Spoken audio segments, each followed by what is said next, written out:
भाग्यशाली हैं सभी श्रोता भाई बहन जो इस पवित्र शिव महापुराण की कथा को श्रवण कर अपने जीवन को सार्थक बना रहे हैं। बड़ी मुश्किल से मिलने वाला यह मानव का शरीर, मनुष्य की देह, और जिसमें ये पवित्र शिव महापुराण की कथा आपके और हमारे जीवन की सार्थकता सिद्ध करता है।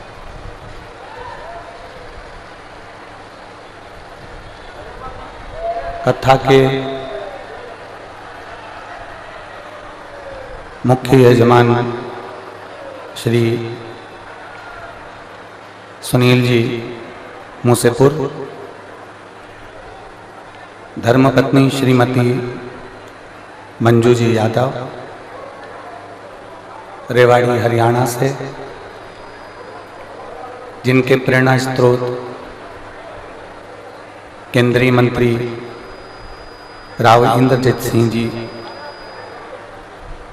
दीदी आरती सिंह राव जी। एक बार जोरदार ताली बजाकर इन सभी यजमान परिवार का स्वागत, वंदन, अभिनंदन।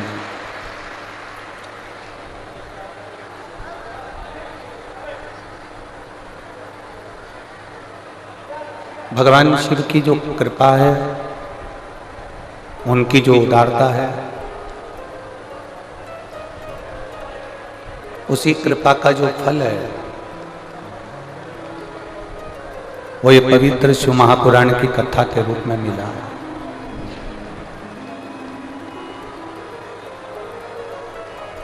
यदि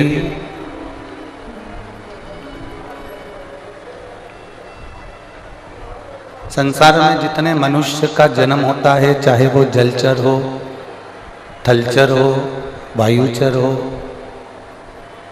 चाहे मानव का शरीर हो,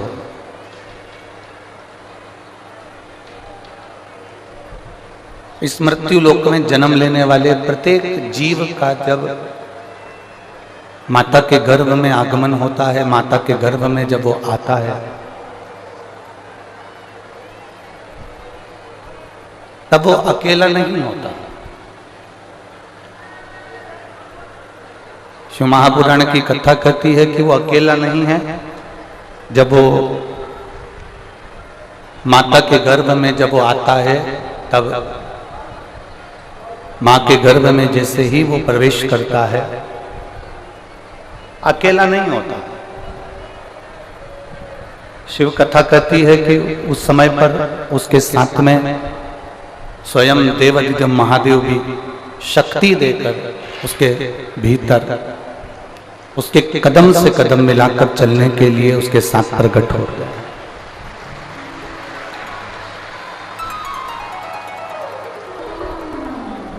और मानव का शरीर, मनुष्य की देह, मानव का शरीर, मनुष्य की देह, ये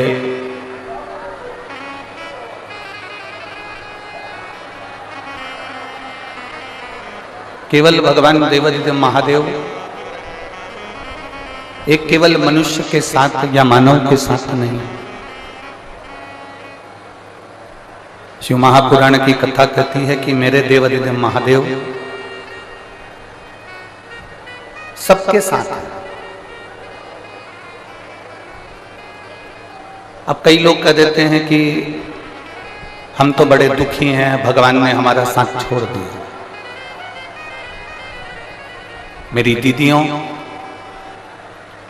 रेवाड़ी की मेरी जीजियों, मेरे जीजाओं, मेरी बेटियों, बेटाओं, मेरी माताओं, मेरे भाई, एक स्मरण अपने भीतर रखिएगा। आप कहते हो कि भगवान ने हमारा साथ छोड़ दिया, आप कहते हो कि परमात्मा ने हमारा साथ छोड़ दिया। शिव महापुराण की कथा कहती है ये संसार के लोग होंगे जो तुम्हारा साथ छोड़ देते होंगे, वो देवाधिदेव महादेव है, माता के गर्भ से लेकर अंतिम समय तक तुम्हारा साथ नहीं छोड़ता।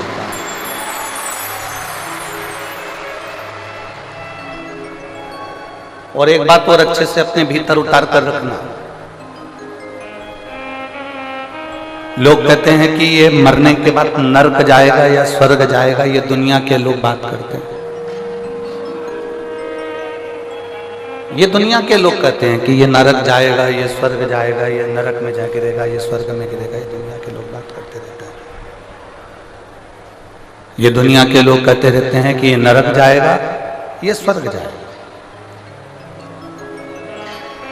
आप में से अगर कोई आपके रिश्तेदार स्वर्ग में गए हों तो उनसे एक पत्र लिखवा के मंगवा लो कि स्वर्ग में एसी का रूम है, कि 4 बेड लगा है, कि डबल बेड लगा है, कि वहां पर 4 व्हीलर गाड़ी है, कि रथ है, कि बग्गी है। और आपके ही कोई रिश्तेदार अगर नरक में गए हों तो वहां से भी पत्र लिखकर बुलवा लो कि वहां पर ये तकलीफ भोगना पड़ रही है। शिव महापुराण की कथा में अमरनाथ जी की गुफा के अंदर माता पार्वती जी जब भगवान शंकर से प्रश्न करती हैं, और माता पार्वती जी ने भगवान देवाधिदेव महादेव से प्रश्न किया कि संसार में जन्म लेने वाला व्यक्ति, संसार में जन्म लेने वाला मनुष्य स्वर्ग जाता है, नरक जाता है, स्वर्ग का सुख भोगता है, नरक का दुख भोगता है। भगवान शंकर पार्वती जी से कहते हैं, पार्वती अगर संसार में जन्म लेने वाला व्यक्ति, संसार में जन्म लेने वाला मनुष्य यदि 1 लोटा जल मुझे समर्पित करता है तो ना उसे नरक का भोग भोगना पड़ता है, ना उसे स्वर्ग जाने की लालसा होती है, वो मेरे कैलाश में मेरे साथ में विराजमान रहता है। वो कैलाश में मेरे साथ में विराजमान, वो कैलाश में मेरे साथ में रह रहा है। ना उसे स्वर्ग जाने की ललकता है, ना उसे स्वर्ग जाने की लालसा है, और ना उसे नरक भोगने का दुख है।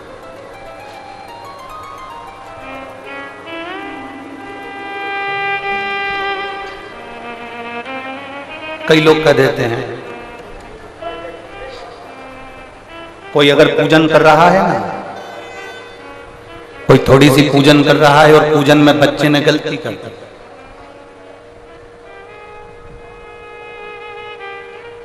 आप भी अगर शंकर जी के मंदिर में जाते हो, देवता के मंदिर में जाते हो, राम मंदिर में जाते हो, कृष्ण मंदिर में जाते हो, भवानी के मंदिर में जाते हो, दुर्गा के मंदिर में जाते हो, देवी के मंदिर में जाते हो, शंकर के मंदिर में जाते हो, आप किसी भी मंदिर में जा रहे हैं,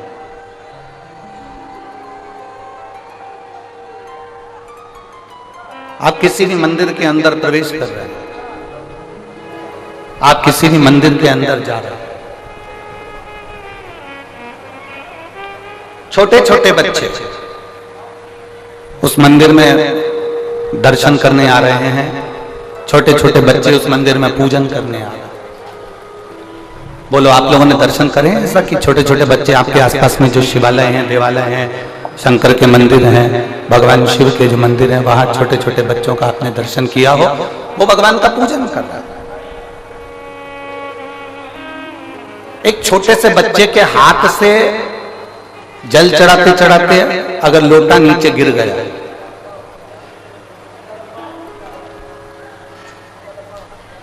छोटे से बच्चे के हाथ से अगर जल चढ़ाते चढ़ाते एक छोटा सा बच्चा जल चढ़ा रहा, उसके हाथ से लोटा गिर गया, उसके हाथ से जल का पात्र गिर गया, उसके हाथ से जल का कलश नीचे गिर गया। छोटा सा बच्चा बेलपत्र चढ़ा रहा है, बेलपत्र चढ़ाते चढ़ाते उसके हाथ में जो बेलपत्र रखी है वो पूरी की पूरी दब गई, बेकार हो गई, मुड़ गई, टूट गई, और उसने भगवान शंकर को चढ़ा रहा। जरा सावधानी से सुनना कथा। छोटा सा बच्चा सेवा कर रहा है, कोई महिला आ गई, कोई बहू आ गई, कोई बेटी आ गई, उस बहू को सेवा करना नहीं आता, उस बहू को भगवान की पूजन करना नहीं आता, उस बहू को, उस बेटी को भगवान की आराधना करना नहीं आता। उस बहू बेटी को भगवान का पूजन करना नहीं आता, आ गई वो और पूजन में लग गई, आराधना में लग गई। अब मान लो उससे कोई गलती हो रही है, मान लो उस बच्चे के हाथ से लोटा गिर गया, मान लो उस बच्ची के हाथ से लोटा गिर गया, मान लो बहू पूजन कर रही थी उससे कुछ गड़बड़ी हो गई, बेटी पूजन कर रही थी उससे कोई गड़बड़ी हो गई, कोई बच्चा पूजन कर रहा था उससे कोई गड़बड़ी हो गई, कोई पूजन में त्रुटि हो गई। तो मेरा निवेदन इस व्यासपीठ से है कि जितने बड़े बड़े लोग जिनको पूजन करना आती है, जिनको आराधना करना आती है, जिनको अर्चना करना आती है, उनसे निवेदन है उस बच्चे को लोटा गिरने पर, उस बच्चे को गलत पूजन करने पर, उस बच्चे को कहीं त्रुटि वाली पूजन करने पर भी मेरा घर के बड़ों से निवेदन है उसको डांटने का प्रयास मत करना, क्योंकि वो अभी अभी जुड़ा, वो अभी अभी जुड़ा। जब वो अभी अभी जुड़ा है तो धीरे धीरे धीरे धीरे वो सेवा की ओर, पूजन की ओर अग्रण्य होगा, वो धीरे धीरे पूजन की ओर बढ़ेगा, वो धीरे धीरे सेवा की ओर बढ़ेगा, धीरे धीरे सीखेगा। अब आप लोग क्या करते हो कि एक साथ एकदम बच्चे को चिल्ला देते हो, जरा सी गलती हुई, जरा सी गड़बड़ी हुई और आपने बच्चे को चिल्लाया, जरा सी गलती हुई, जरा सी गड़बड़ी हुई और आपने बच्चों को चिल्लाना प्रारंभ कर ना।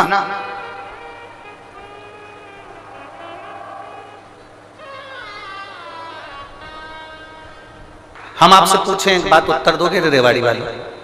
अरे बोलो तो जम के। गलती भगवान करता है कि इंसान करता है? जम के बोलो जरा। इंसान करता है। गलती भगवान नहीं करता, गलती इंसान करता है।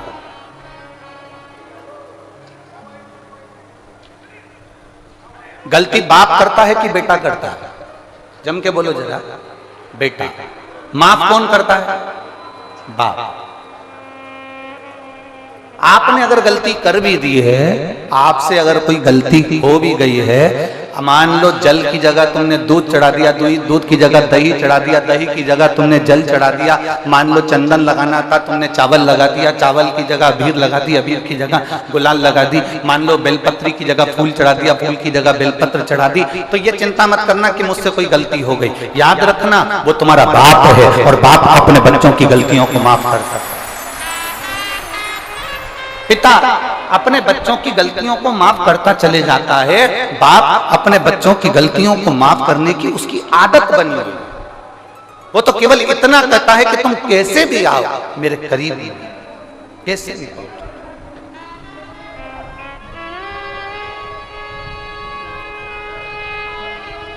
और शंभु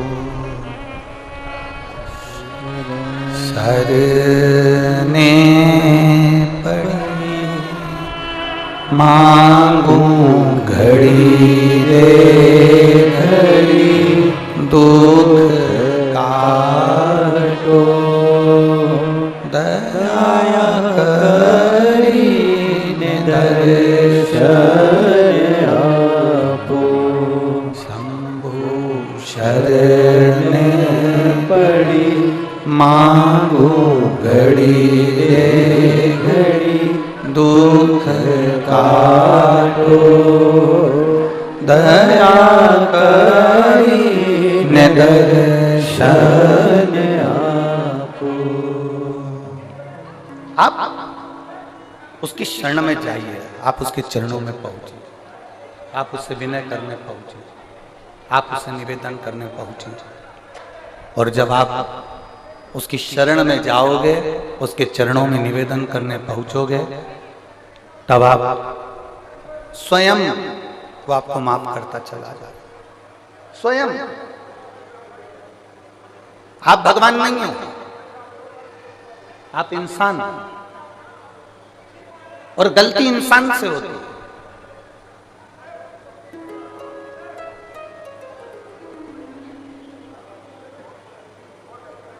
और इंसान अगर गलती नहीं करेगा तो परमात्मा माफ कैसे ना करेगा? भाई फिर एक निवेदन करेंगे आपसे, सलाह देने वाले ढेर सारे मिलते हैं पर सहयोग देने वाले बहुत कम मिलते हैं, बहुत कम। सलाह देने वाले ढेर सारे मिलेंगे आपको। कोई आपसे कहेगा कि तू ऐसा कर ले, कोई कहेगा तू वैसा कर ले, कोई कहेगा तू ऐसा कर, कोई कहेगा तू वैसा कर, बहुत सारे मिलेंगे, परंतु सहयोग देने वाले बहुत कम मिलेंगे, ना केवल।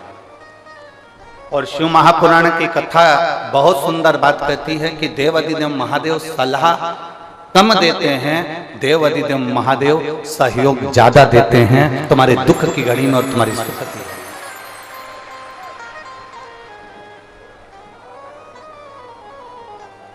वो सहयोग ज्यादा देते हैं,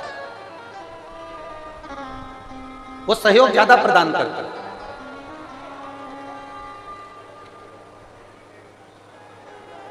बहुत मिलेंगे संसार में आपको सलाह देने वाले, बहुत। कोई आपसे कहेगा कि ऐसा कर लीजिए, कोई आपसे कहेगा वैसा कर लीजिए। और शिव महापुराण की कथा कहती है कि अगर कोई जीवन में आपको सहयोग प्रदान करेगा, संसार का कोई मनुष्य भी यदि आपको सहयोग दे रहा है तो ये समझ लेना कि वो शंकर का एक रूप है, वो शिव का एक स्वरूप। अगर कोई आपको सहयोग दे रहा है तो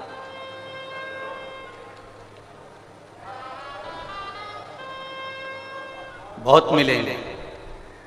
शिव महापुराण की कथा कहती है हमको ऐसे भी लोग मिलेंगे जो दिन रात आपको अपशब्द कहते मिलेंगे, दिन रात आपको गालियां देते मिलेंगे, आड़ा टेढ़ा बोलते मिलेंगे, अपशब्द कहते मिलेंगे। और बड़ा सुंदर संवाद हमारे यहाँ आता है, कोई कुत्ता कीचड़ में लथपथ है, कोई कुत्ता कीचड़ में पूरा की पूरा भिड़ा हुआ है, कोई कुत्ता कीचड़ में पूरा की पूरा भिड़ा है, पूरा की पूरा लथपथ, और वो उचक रहा है, वो कुत्ता उचक रहा है और दौड़ रहा है, कुत्ता कहीं पूंछ हिला रहा है, कुत्ता कहीं इधर उधर उचक रहा है। और आप बहुत अच्छे कपड़े पहने हो तो आप उस कुत्ते के पास जाओगे क्या? बोलो बोलो, जम के बोलो रे, नहीं जाओगे। कुत्ता अगर इधर उचक रहा है तो तुम थोड़ा दूर से निकल जाओ। आप में से कोई ऐसा नहीं होगा कि उस कुत्ते के पास जाएगा, क्योंकि कुत्ता कीचड़ में लथपथ है, कुत्ता कीचड़ में पूरा समाया हुआ है, कुत्ते के शरीर पर कीचड़ लग रहा है, कुत्ता कीचड़ को लगाकर उचक रहा है। कोई उस कुत्ते के पास नहीं जाता, उस कुत्ते से लोग दूरी बनाकर चलते हैं।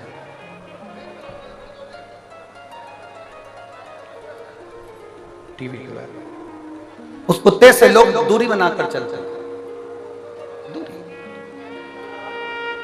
कोई कुत्ते के पास नहीं जाता। और समझदारी इसी को कहते हैं कि अगर कुत्ता कीचड़ में भिड़ा हुआ है, कुत्ता कीचड़ में भिड़ने के बाद उचक रहा है, बहुत यहाँ वहां घूम रहा है, तो निवेदन है उस कुत्ते के करीब में मत जाना, कुत्ते से दूरी बनाकर रखना। उसी तरह संसार में ऐसे ऐसे लोग भी हैं जो दिन रात गंदे व्यसन में डूबे हुए हैं, मदिरापान में, मांसाहार में, वेश्यावृत्ति में, जुए में, और ना जाने कितने कितने गंदे काम में डूबे हुए हैं, ना जाने कितना कितना निंदा करते हैं, ना जाने कितना कितना अपशब्द कहते हैं, ना जाने कितना कितना आड़ा टेढ़ा बोलते हैं। आपसे निवेदन है, आप ये जान लेना कि गंदे कुत्ते के पास में जाओगे तो आपके कपड़े गंदे हो जाएंगे, उसी तरह गलत व्यक्ति की संगति में जाओगे तो तुम्हारा भी जीवन व्यर्थ हो जाएगा, बेकार।